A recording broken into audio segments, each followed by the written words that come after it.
Good morning and welcome to another edition of our post-cabinet press briefing.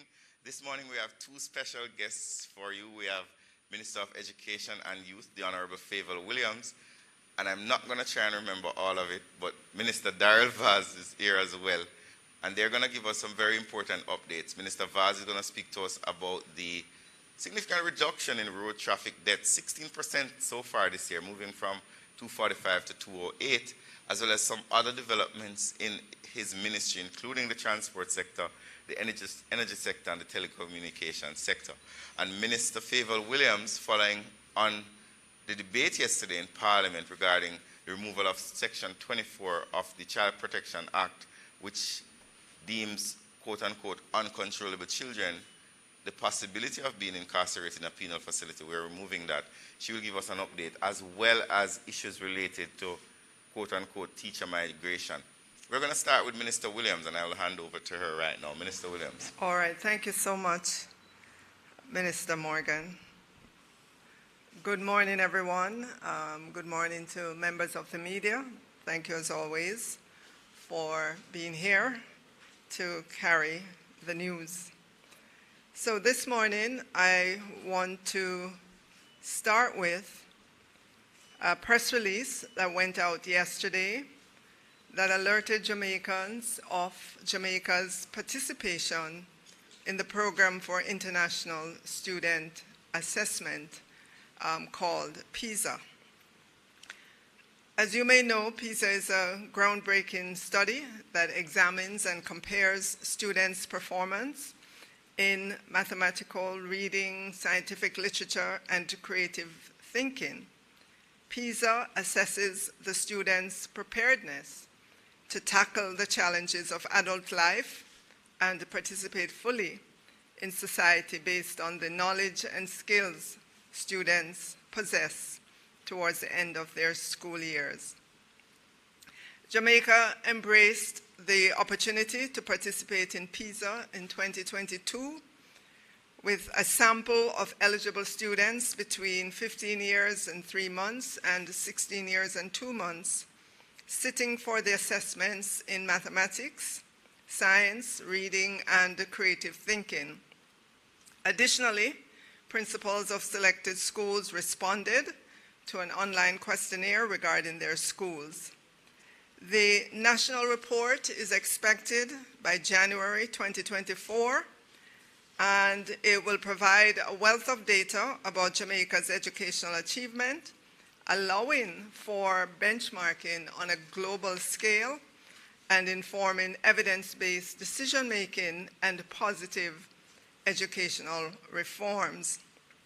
As you know, Jamaica is compared internationally on a number of different fronts in terms of our financial ratios, debt to GDP, or GDP growth, and so on. We're compared internationally in the sporting world, we're compared internationally in the music world, and in other fields.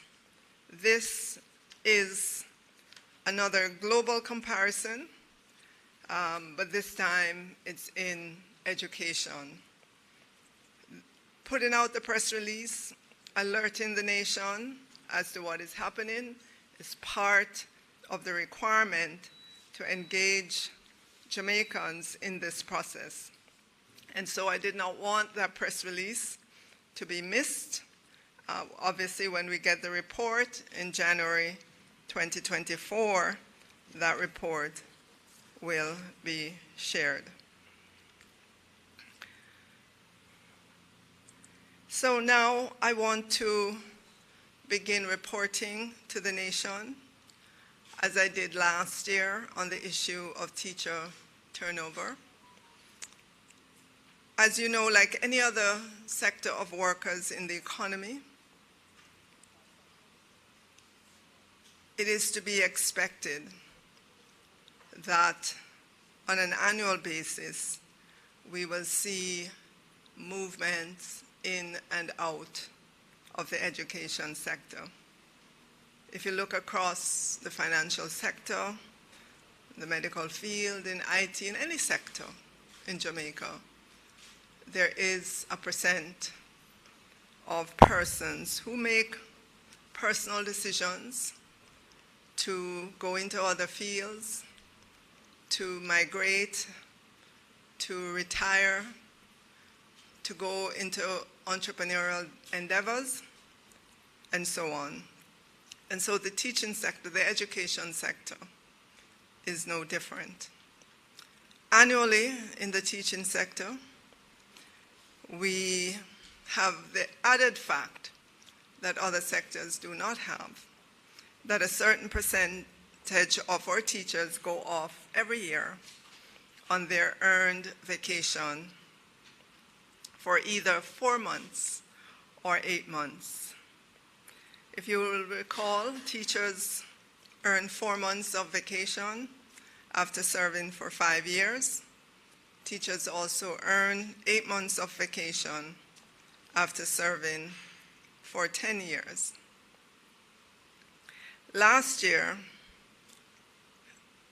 at about the same time, 1,664 teachers went off on either 4 months or 8 months or retired.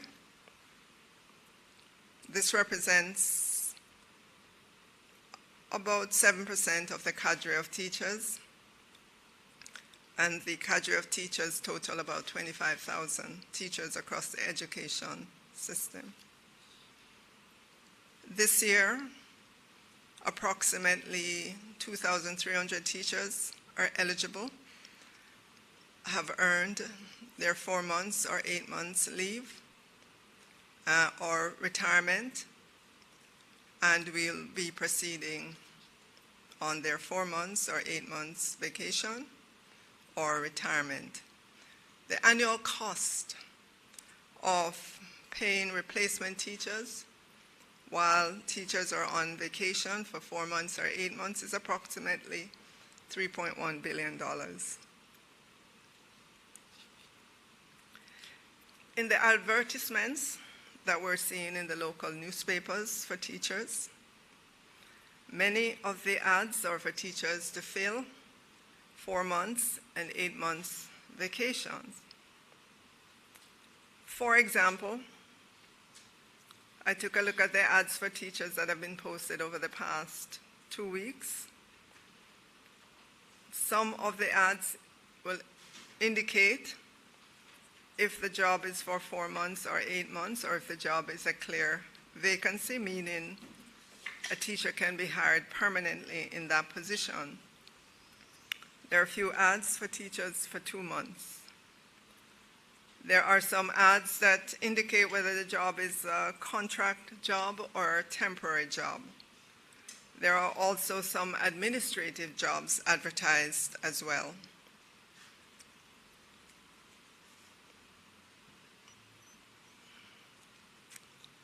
As of yesterday, I'll deal with the ads that were published in the paper. 20% of them indicated clear vacancies. 34 of the positions were for teachers to fill in for 4 months or 8 months vacation, temporary positions or contract positions. And there were 46% of jobs advertised that did not indicate whether the position was temporary or clear vacancy. I note that in some of the social media videos highlighting the vacancies in the education sector, that some of the ads were repeated in the same video, apparently to make the number of ads seem more than they are.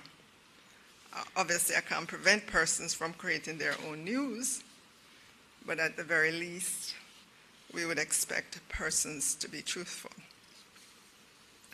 In terms of our own internal figures, when we look at the period January 2022 to June 2022, and we compare that with the same period January 2023 to June 2023, we're seeing a 43% decline in the number of resignations reported. So in January to June 2022, Our internal figures show 506 resignations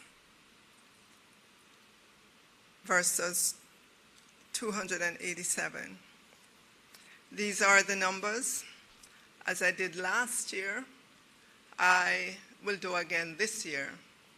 I will report to Jamaicans as we get new numbers so we can keep the country abreast with what is happening. Last year, we spoke to a number of different strategies that are available to schools to use. Those strategies proved very successful. We had a very successful year, which we're ending now, and we will employ the same strategies again for the new school year. And if you recall, there were a number of different strategies, maybe over 15 different strategies. We're back again to say that school boards are empowered to take early recruitment decisions, that school boards can engage teachers who are on their approved vacation leave. So if a teacher chooses to come back to work, they obviously will be paid twice, once for their vacation and the second to work in the school system. We also encourage our schools to see how best they could extend service for teachers scheduled to retire. They can engage part-time teachers. They can engage teachers who have retired since January 2018. They can engage pre-trained graduate teachers. They can engage final year student teachers in recognized teacher training programs. Obviously, there would have to be some flexibility to the scheduling. They are enabled, or school boards that is, and or principals to redeploy and train, redeploy underutilized staff. They can merge small classes. They can use the blocked timetable approach. And of course, we are advocating increased use of information communication technology in the classroom. We have a number of recorded lessons as well, 117 at the early childhood level, 514 at the primary level, 598 at the secondary level, and about 9 at the tertiary level, for a total of 1,238 that can be used as well in our classrooms. We're asking our schools to share their resume bank with each other. We're asking for partnership between schools to benefit from shared expertise. When we look at teachers that are available to the ministry through the Youth Scholarship Program for Teachers, there are 88. We have as well another 10 in our Build Out Our Science Teachers program. We will encourage voluntary relocation of teachers in overstaffed schools. We also continue to have teachers from Cuba, and this year it looks like we're looking at about 70 teachers that are there. We have specialized teachers who have completed their program of study. We have current year students, current year fourth year students, and we also have a number of teachers coming out of our teachers' colleges this year, over 1,000 of those teachers across the subject areas. And we're also adding this year, for the first time, a job recruitment platform to which both schools and teachers looking for positions, they can meet each other in the virtual space, meaning you can upload your resume to the job recruitment platform. Jobs can be advertised there as well. We think it will make for a more efficient meeting of those in need of jobs and those looking for jobs. Of course, we will continue to communicate with our boards, with our principals on this front as we move forward. You know as well that the government is putting budget support behind increasing our cadre of STEM teachers. Last week, Minister Clark announced 1,250 scholarships over 5 years for teachers to become STEM teachers in science, technology, engineering, and mathematics. We will employ the strategies that I've outlined again for this new school year to help with fill-in for those teachers who are on their 4 months or 8 months vacation, as well as the teachers who have retired, as well as for teachers who may have decided to migrate, meaning leave Jamaica, for teachers who've decided to leave the teaching industry. And so with that, Minister Morgan, I'll turn back over to you. Thank you, Minister. Thank you very much, Minister. Just wanted to reiterate, did you say that there's a 43% reduction year over year in teacher resignations? Yes. Thank you very much, Minister. We will take questions. Would you prefer? All right, so we will take questions of Minister Williams before Minister Vaz makes his presentation. Are there any questions? Sure. Angelique?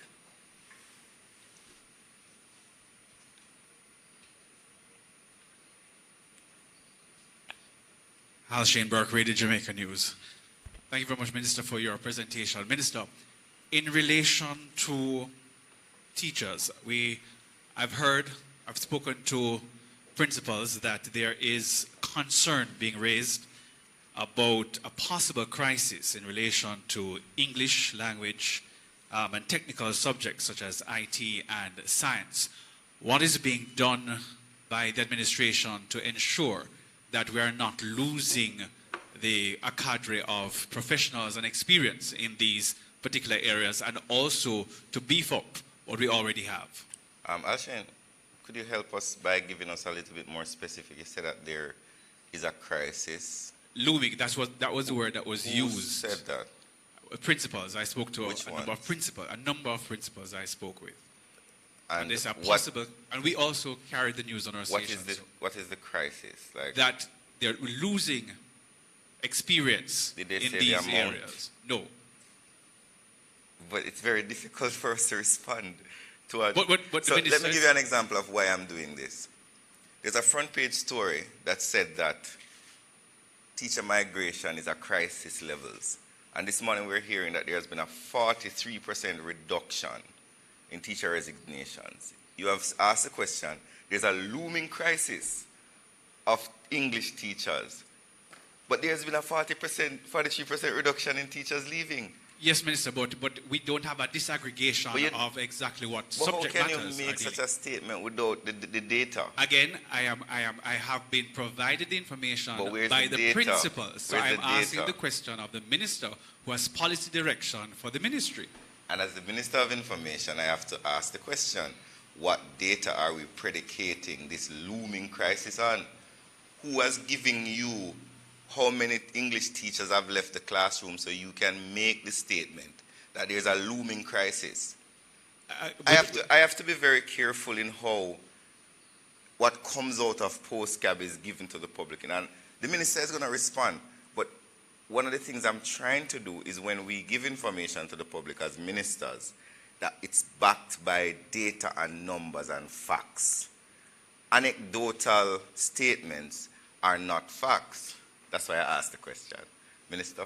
Okay, so let me give you some data. Our 2023 teacher training graduates by specialization are as follows. Business Studies, 28.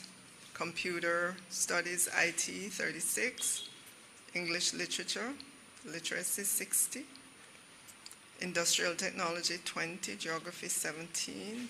Social Studies, 31. Human Ecology, 20. Mathematics, 126. Integrated Science, 30. Biology, 9. Chemistry, 8. Physics, 2. Spanish, 3. This is just coming out of our teachers' colleges. Remember that we also have teachers among us from Cuba who help in our Spanish program across our schools, and so on. I haven't given you an exhaustive list of this specialization, but just to give you an indication that we do have coming out of our teachers' colleges teachers who are specialists in a number of different areas. And remember that I just told you about this scholarship program that Minister Clark announced for 1,250 STEM teachers, that's science, technology, engineering, and mathematics, over 5 years. And I know that he has plans based on the budget from the Student Loan Bureau for other colleges as well. As you know, we have 10 teaching colleges in Jamaica, including UTech and UWI, the programs at those two institutions. Thanks, Minister Halshin. I think one of the things that we are trying to do as a government is to lead fact first. So every year there is a story in the public that there's a teacher shortage. But every year there are more teacher training graduates than the amount of teachers that are leaving the classroom. And we're running the risk, Minister, of having a lot of teachers unemployed because there's not enough space in the education system to employ them. So I think one of the things that the media needs to start thinking about is not whether or not more teachers are migrating than who are being graduated, but how are we going to find space for a lot of the teachers who are leaving Teachers College, who are having challenges because there's not enough space in the public education system for them. Minister? Thank you, you're welcome. You have another question, Alshin? Sure. Questions have been raised, or concerns have been raised about the proposed amendment to the Child Care and Protection Act. Civil society groups are saying that deprivation of liberty of young persons seem to be a normal action or the prescription for what is perceived to behavior abnormalities or issues with behavior.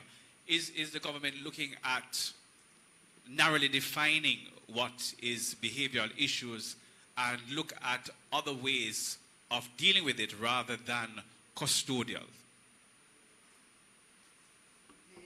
The issue or the challenge that the amendment to the Child Care and Protection Act is seeking to deal with is in fact those children who are brought before the court by their parent or guardian and they are deemed to be uncontrollable. That's the subset of children. Way before that, the CPFSA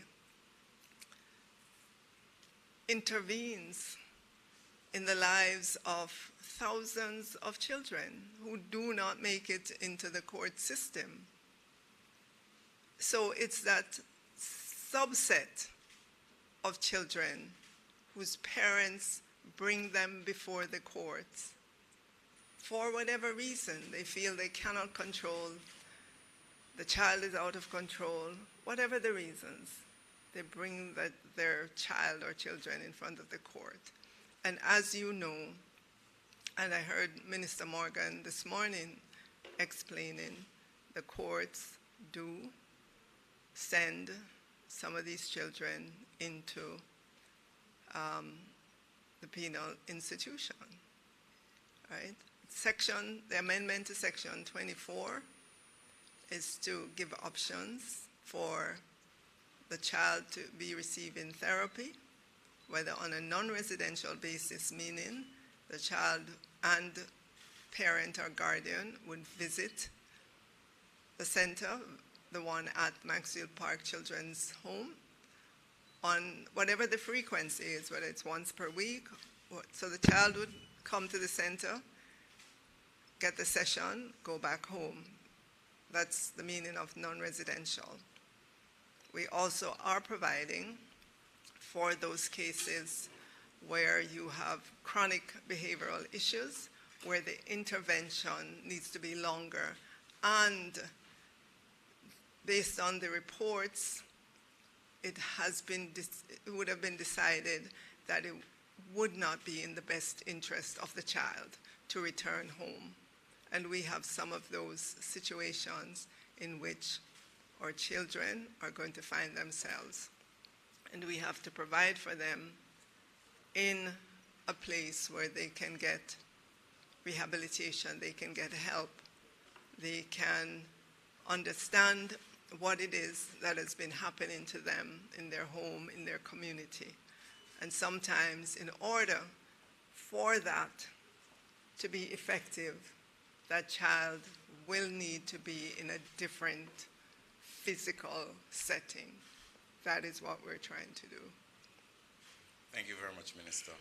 Are there any other questions to the Minister? I suspect not. Minister, thank you for joining us this morning at PostCab. I will now welcome Minister Darrell Vaz, Minister of Science, Energy, Technology, Telecommunications, and Transport. Will be giving us an update on his ministry. Minister Vaz.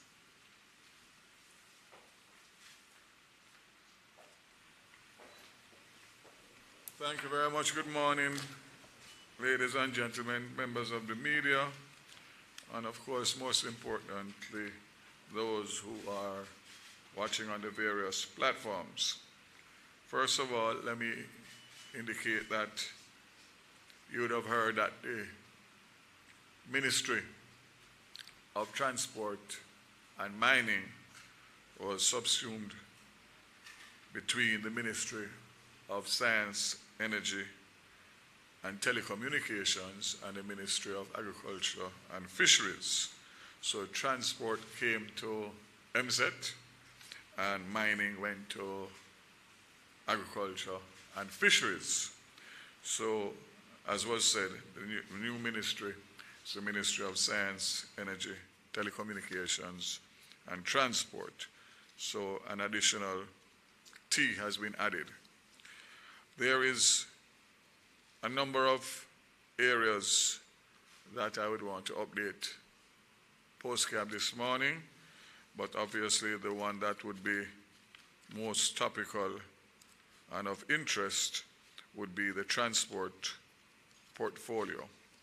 So what I will do is I'll just go through briefly on some of the other areas, specifically telecommunications, which would have been technology before, and of course a large part of that has been transferred to the office of the Prime Minister under Minister Dana Dixon.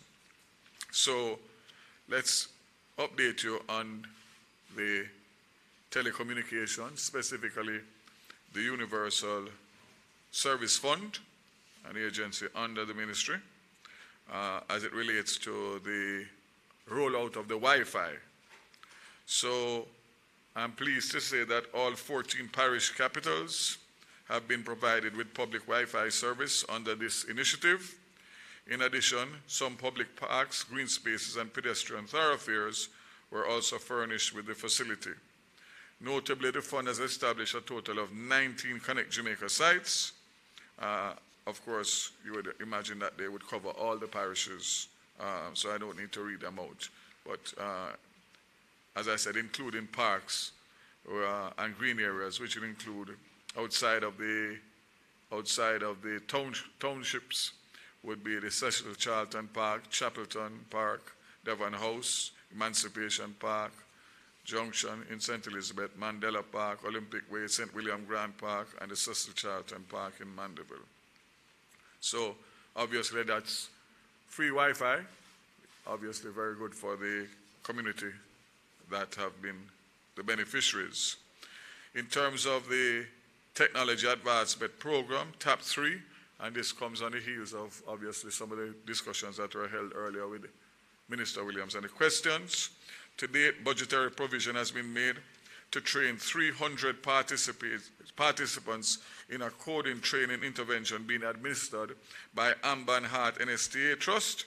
200 of these participants have been enrolled and are actively pursuing their coding program at 7 sites across the country, utilizing facilities at UTEC, Montego Bay campuses, Monique Teachers College, Youth Innovation Centers, and Community Access Point facilities. A total cost to date of $9 million has been expended on the program. And of course, this program will continue and expand as we go along. The island-wide broadband program, the USF continues to provide connectivity to our schools and public institutions such as post offices, health centers, and libraries. And so far, we have spent over 165 million Jamaican dollars in doing that.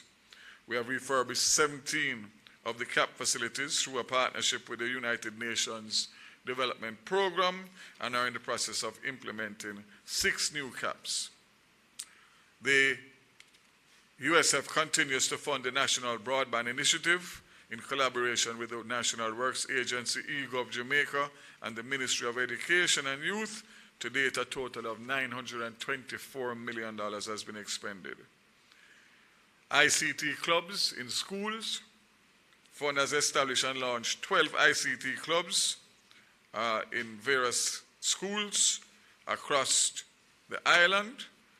And again, that is part of the initiatives being carried out by the Universal Service Fund in obviously getting connectivity and making it accessible.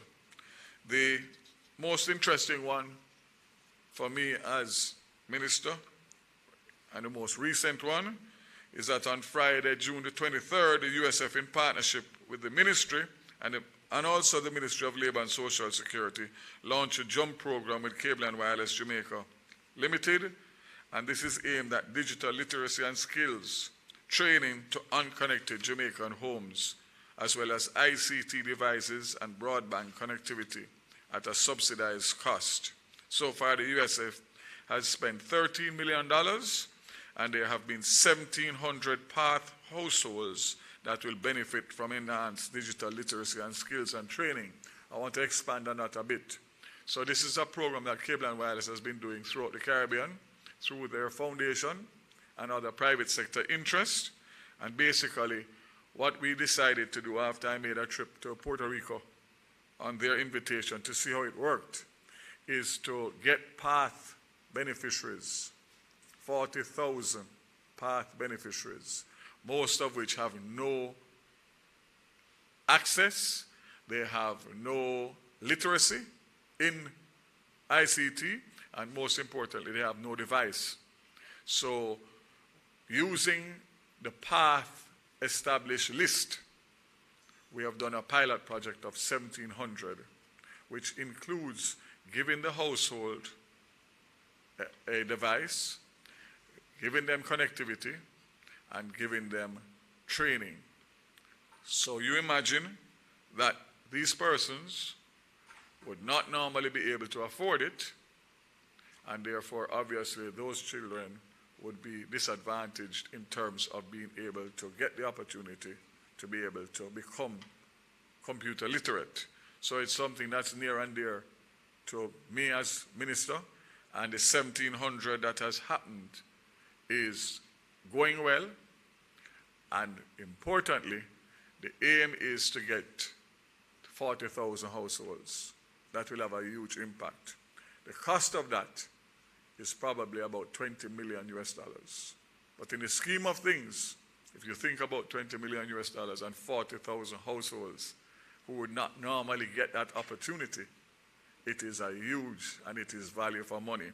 So discussions are being held, continued. We've already engaged the Minister of Finance to see how we can do this over a 3 to 5 year period, and so far it is positive.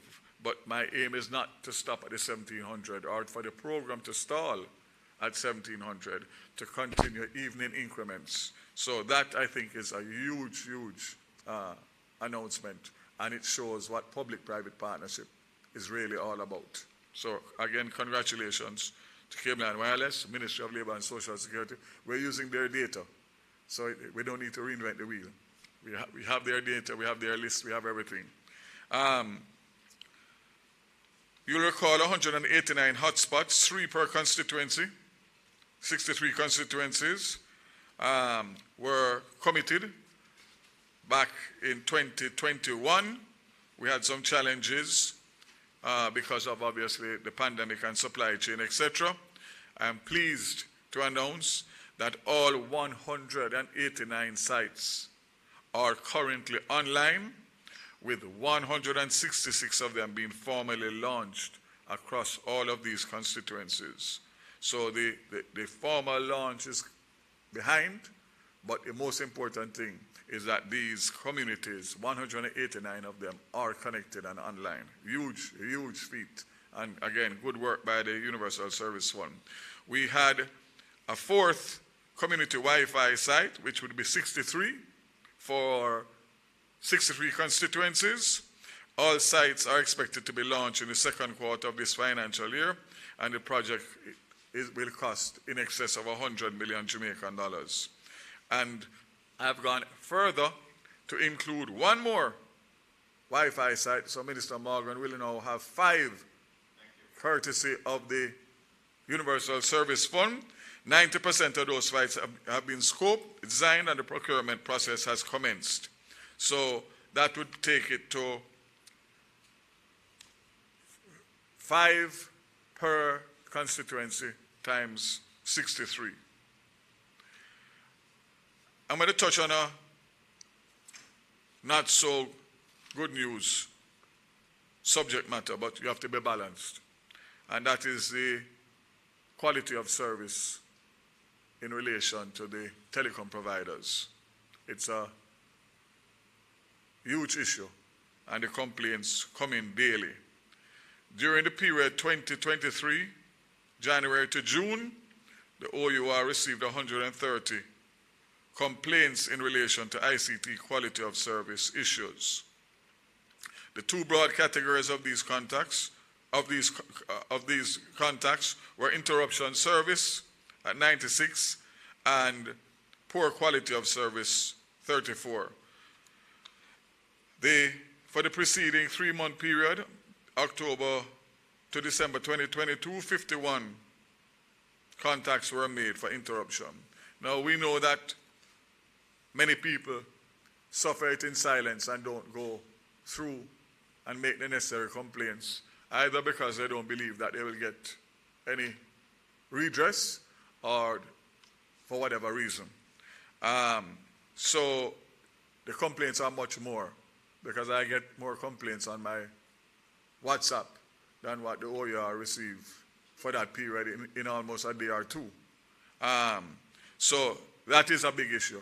And it is therefore expected that before the end of this fiscal year, quality service rules under the Telecommunications Act will be promulgated and operationalized.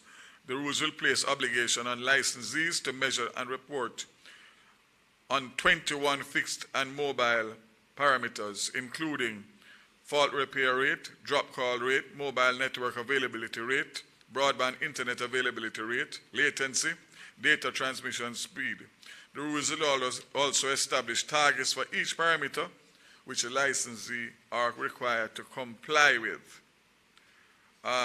In relation to establishment of outage disaster protocol and measures to improve network resiliency, obviously we are also dealing with a disaster protocol and network resiliency that would be obviously worked through with OGPEM, and that is obviously because we have hurricane season every year, and of course we always have to plan for any catastrophic event.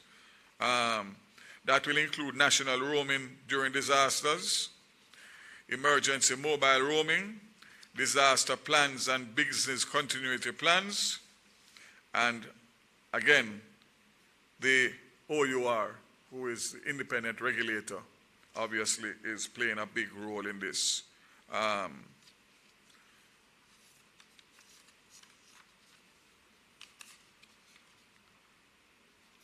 Okay, so now I'll move to transport. And obviously, as a new minister on the block, less than 1 month, I've started off with a bang. So, there has been questions raised about the toll increase and how that comes about.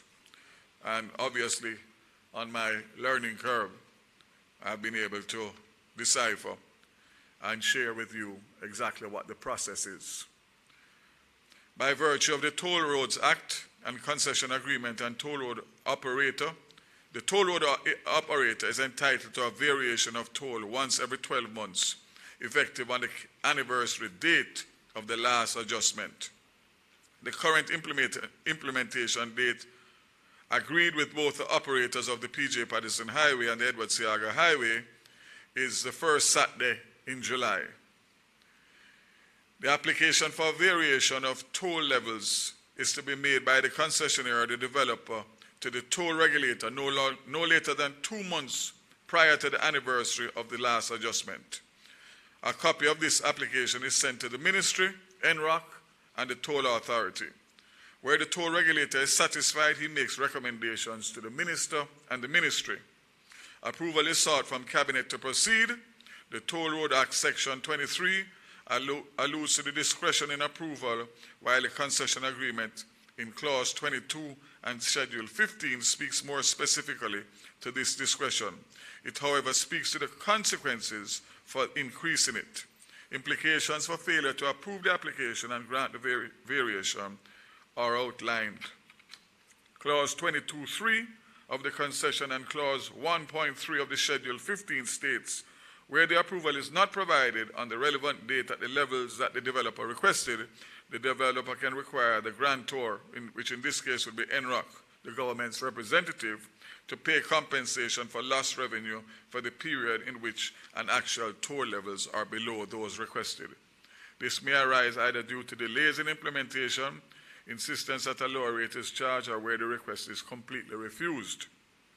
Where the decision has been made by Cabinet to proceed with the variation, the Minister, by notice in the daily newspaper, informs the public and/or interest groups of the intent and invites them to make submissions to the Toll Authority concerning the proposed variation. It is customary to provide a notice period for the submission of comments of 5 to 7 days. The Toll Authority summarizes the submission and forwards it to the Minister for consideration. The Ministry subsequently makes a Gazette order for the variation to be implemented. And once the order authorizing the variation has been made, the developer shall, by publication of press advertisements by nationwide newspapers and such radio announcements as the developer considers appropriate, inform the public of the variation. These advertisements are to be published to ensure that the public is provided with due notice before the variation is implemented. So this is the most important part. The toll levels for any period are set by the developer in accordance with the capped toll level for that period. The capped toll level is calculated based on a formula outlined in Clause 5.2 of the tolling policy. In Section 50, the formula is linked to the exchange rate and the US and Jamaica Consumer Index, the CPI. So we have a situation where inflation, as we know, which is ravaging the world, we have not escaped that. However, there are some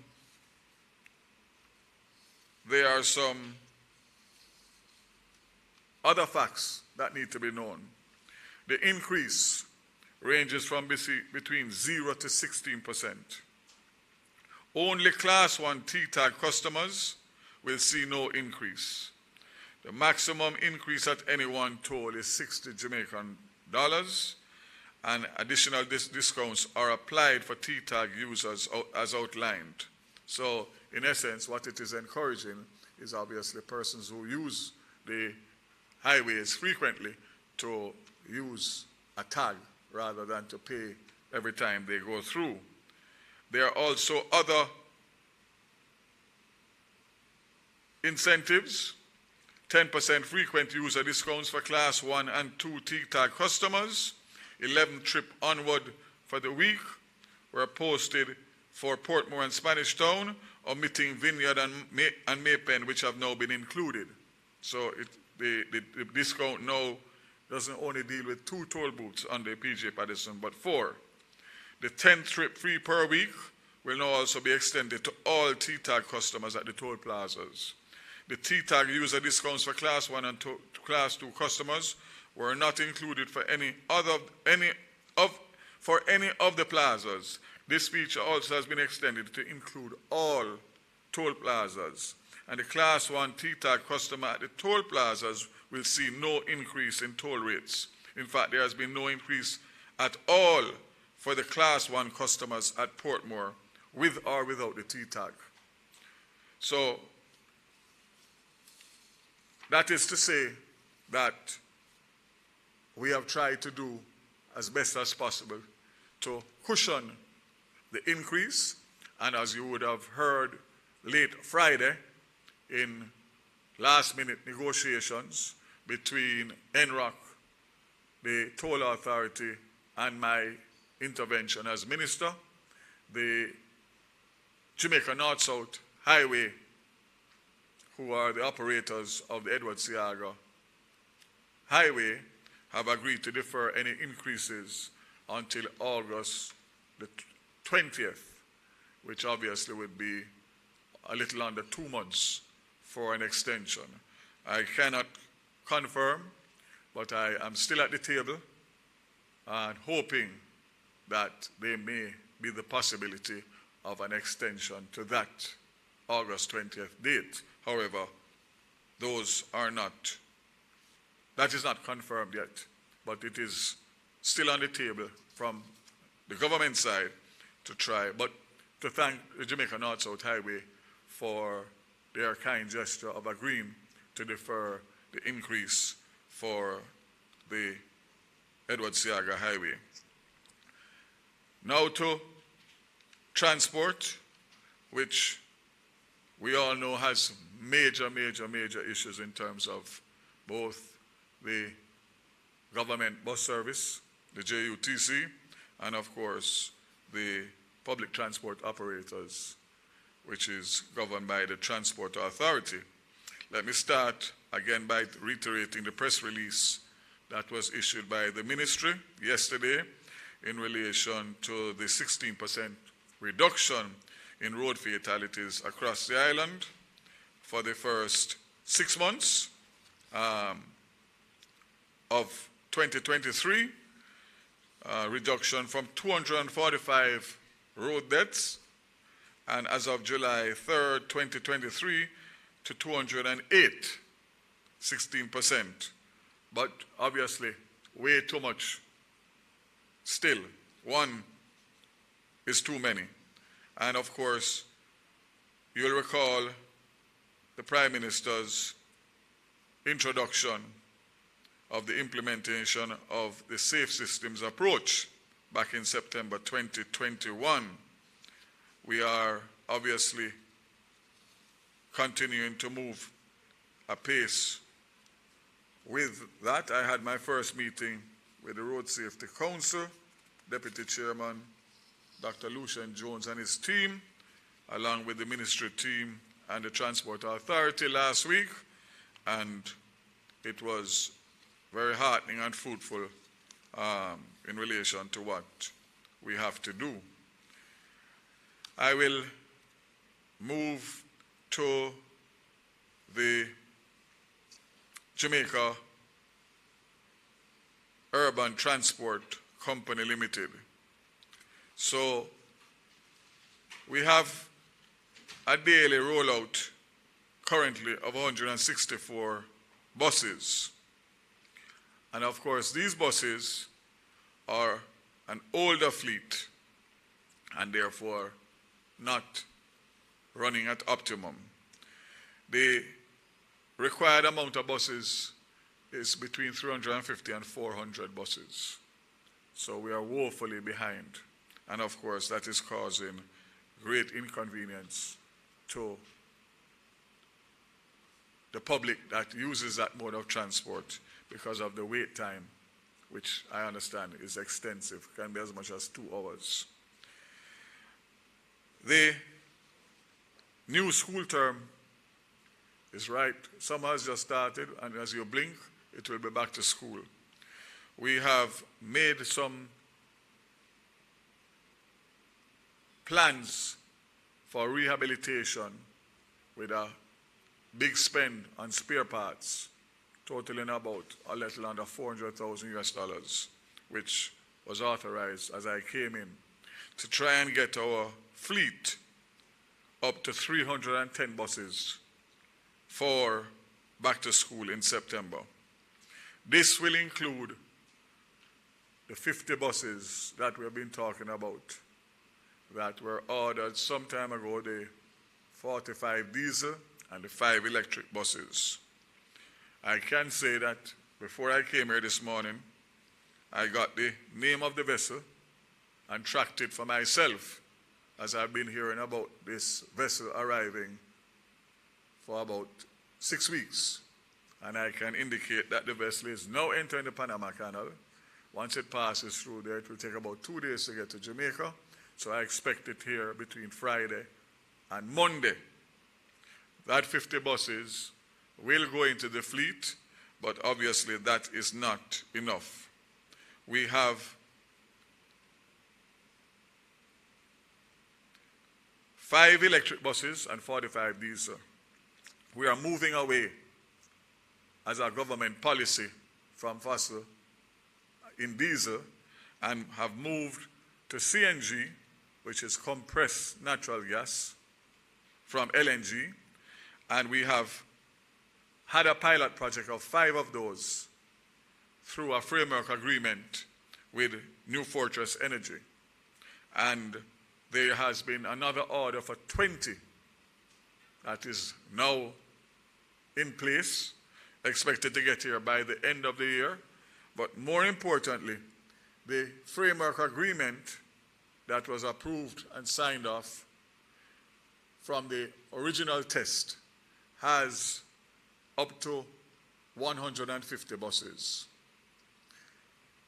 And that number is a magic number because the depot that New Fortress Energy put in place at their cost, obviously because it was they would sell the LNG, can hold up to 150 buses. I mean fuel up to 150 buses per day. So we are now looking at that. The framework agreement for that was very simple. The differential in price between diesel and the LNG at that time was quite a spread. It has reduced because of obviously the issues with the Ukraine war. But still, there is sufficient differential between the two that can go towards paying for the buses. So we are now looking at the possibility of increasing and maximizing that to 150 compressed natural gas buses with a view of converting Portmore into a CNG hub as a depot is there, while we test electric buses. So we have 1 electric bus that's being tested now and 5 that arrive on the weekend. And of course, I saw and responded in the media recently about what do we do about those buses in terms of new technology. So the 1 that is currently being tested by JUTC has a charging station, and for the 5 that is coming, we will have 3 charging stations for those 5 installed. However, the technology is moving at such a pace that a part of the agreement with the suppliers of the buses is obviously training for the JUTC staff and, of course, transfer of knowledge. What is the plan going forward? You would have heard the Minister of Finance announced in his budget presentation that he had made provisions for 100 electric buses for 24-25 and 100 for 25-26.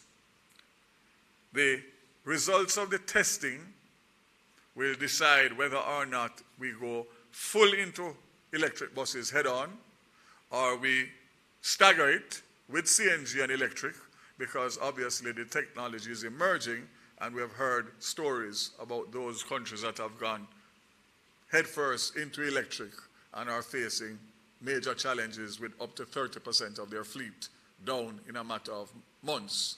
So whereas we are moving in that direction, we are cautious, and the bottom line is that it may be that we may have to make a representation, depending on the tests, as to whether or not we go full with the 100 or we split it, at least for the first year. However, we all know the procurement processes in Jamaica and how extensive they are. What I am instructed JUTC is to start the procurement process from now, so that by the time the funds are available, either in supplementary, if we are lucky enough, or in the new financial year, based on the crisis that we are in at JUTC, that the procurement exercise would have been completed rather than waiting on the budgetary allocation to start, which would make you lose another year. So in essence, what I'm saying is that if we can complete the procurement between now and the end of the year or first quarter of next year, it means that once the funds have been made available, we can go directly into production, because we'd have done everything that we need to do to satisfy the procurement requirements. What does that mean? That there's a possibility, depending on how discussions go, and of course pending the Ministry of Finance, that we could get, so we have 25 CNG buses that are committed, 5 that are here tested, and 20 that were ordered a few months ago. We could get another 125 CNG buses between now and the end of the year, and we would be in a position to order another 100 buses by early next year, meaning the new financial year, or before, if we can make funds available through the supplementary. So that would put you at 225 new buses within the next 6 to 18 months, depending on, obviously, funding availability. So the 310 that will be rolled out in September, although it's a big increase, they are older buses, they have passed their useful life, and therefore it is not something that we can say with confidence that will remain and go in an upward trajectory instead of a downward from 310 back down to 100 and odd. So this is an area that I am paying specific attention, because I understand the challenges. Just to touch on JUTC, we are doing a pilot project for a cashless fare collection system, which should start and take about 6 months. The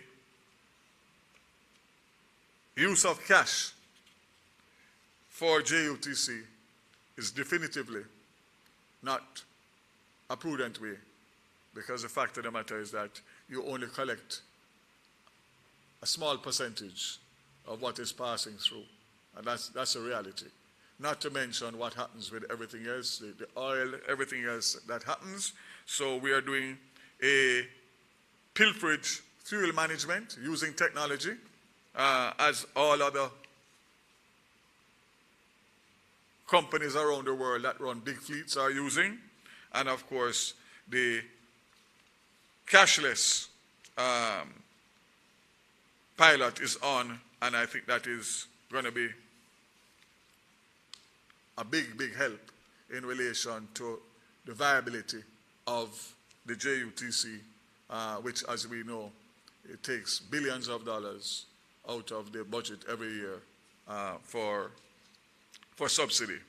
Let me close on two quick matters, and that is the vision for public transport in Jamaica. Public transport is regarded by the population as a key enabler of national prosperity and development, characterized by efficiency, convenience, safety and security, reliability, affordability, and pleasant. So if you look at the vision that I have as to what obtains now, it's almost opposite of what I'm saying that is happening now. Public transport becomes the preferred choice for safe movement, both for work and leisure commute, contributing to improved commuter confidence, assured public safety, positive impact on the natural environment through the reduction of pollution, markedly reduced traffic congestion, and increasingly dependable in supporting the expansion of commercial activities right across Jamaica. A system that enables citizens from all levels of society to share in the experience of consistently high-quality public transport service, and a public transport sector operated by individuals who appreciate the social, political, and economic value of delivering a safe, dependable, efficient, and decent transport system to the country's development and well-being of our citizens. Part of that vision is a rural school bus transportation that, as a rural MP, is critical and one of my biggest priorities, and I know that my colleagues on both sides who represent rural constituencies would agree. You're talking about kids that are leaving their homes from at 2 o'clock in the morning to walk for miles to get to the nearest point of where they can get public transport. Then they have to now go through the public transport being disrespected and abused or left because their fare is much less than adults, and then having to mingle with adults in the taxis, which we know what can come out of that. So they then leave school in the afternoon at 2, 3 o'clock after their activities, or 4 o'clock after their after-school activities, and don't get home until 10 o'clock at night. So what kind of learning environment is that for these youngsters, some of who have the most amazing potential and are only doing that because of circumstances of their parents? So I will close with that because I have a draft TOR that I have already established. Implementation of a safe, secure, efficient transport system for rural students. That is a major driver of behavior change among students. It can operate in two ways: publicly owned buses as well as franchise services to provide the services. All drivers and conductors thoroughly vetted, trained in youthfully friendly approach, violence prevention, order enforcement to prevent fights and brawls on the buses and in public spaces, a bias towards female drivers and conductors, pre-recorded and approved audiovisual messaging and music to be played on the bus. This can form part of the resocialization strategy, behavior change modification for the youth, which is so important.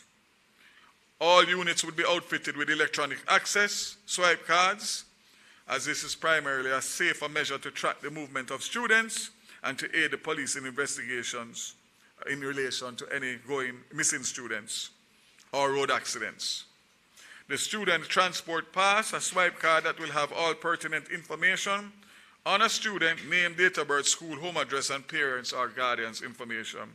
If the school bus requires pay by fare, the said card could be used to pay. Student transport pass could be topped up at each school or online.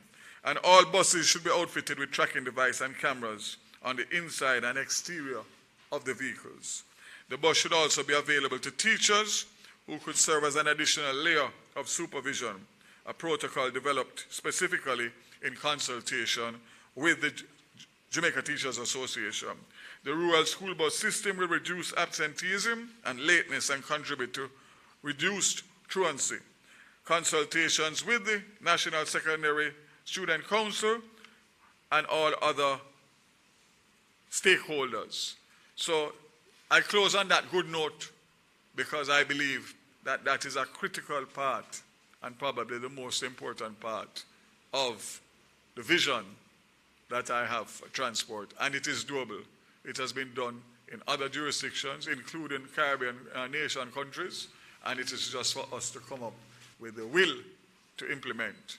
And that I have, and I know that my government has, so the support is there. You would have known already that my boards, some of them have been announced, and the balance of them will be announced after Monday when the balance go to cabinet. And I will be going to Parliament before the recess or just after the recess with a 100-day plan for the transportation sector. I meet with the transport stakeholders next week in Ocho Rios for an all-day retreat so that I can get to fully understand their concerns and obviously the partnership going forward in relation to how we are going to turn around the transport industry, public transportation sector to become what it should be and show that we can do it and we can be a disciplined society. Thank you very much, and I look forward to other interactions in relation to my new portfolio and, of course, the existing portfolio responsibilities. And I stay and stand committed to make it happen. Thank you very much. Thank you very much, Minister Vaz. I'm a mere conduit. We'll now accept questions from members of the media. Don't all put up your hand at once. Morning, Minister Vaz. Hal Shane Burke again, Radio Jamaica. Minister, the infrastructure for electric vehicles, concerns have been raised about the outlay for that.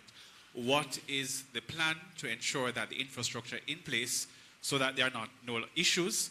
And another question, what is the financial outlay for the maintenance of the free Wi-Fi spots that are being established across the country?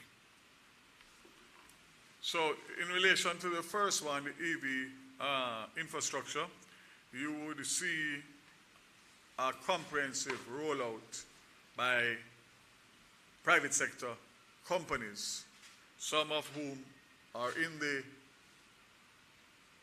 fuel business and have diversified, and some who have gone into it specifically as a business. You would see JPS has been partnering with a number of gas stations, and so far I'm actually quite impressed at the amount of EV charging stations that are available around the island, especially with the fact that the EV vehicles are not as available and affordable as they will become over time as the manufacturers ramp up. And of course, the issue that we had in Jamaica, why we had to have a EV framework passed some months ago and Cabinet approved the EV policy just last week, Monday, is because the manufacturers will not have discussions with their representative or dealers in Jamaica without a government policy. So now that we have a government policy fully approved and implemented, you will see the dealers in due course start to offer a wide range of electric vehicles. However, the point you made earlier is the fact that we need to have the infrastructure in place, and I'm very happy in relation to the amount of EV and the diversity of players who are going into that business and diversifying from fuel into that business as well. I don't think that there's pretty much any township major township that you can go through now that you don't have one or two EV stations at the gas stations themselves, and others will be standalone. So yes, so I think that our timing is good. In relation to the rollout of the Wi-Fi, the first set of 189 Wi-Fi was close to $1 billion, if I'm not mistaken. And as you heard me say a while ago, the 63 that are being done now is in excess of 100 million. And the fifth round, which is another 63. So I would say to you that we would have surpassed $1 billion in the infrastructure. For payment of the infrastructure to vendors who were successful in the request for proposals. Significant funds have been thing, but it's value for money. I've seen all these new faces when I was here in this capacity. You bring out the... They were older. Glad to see the youth. Zara Burton, 18 Oh, degrees Zara. north. Yes. Okay, put a name to a face. Okay, good. Okay. So I have a couple of questions. Last year, late, you went to Israel, and we didn't get a briefing from you about what exactly took place in Israel, and especially as far as national security issues are concerned. Can you give us a rundown of what specifically was discussed with your Israeli counterparts on national security? That's one question, and then I do have a different question, which is in a different sector. Let me answer one at a time.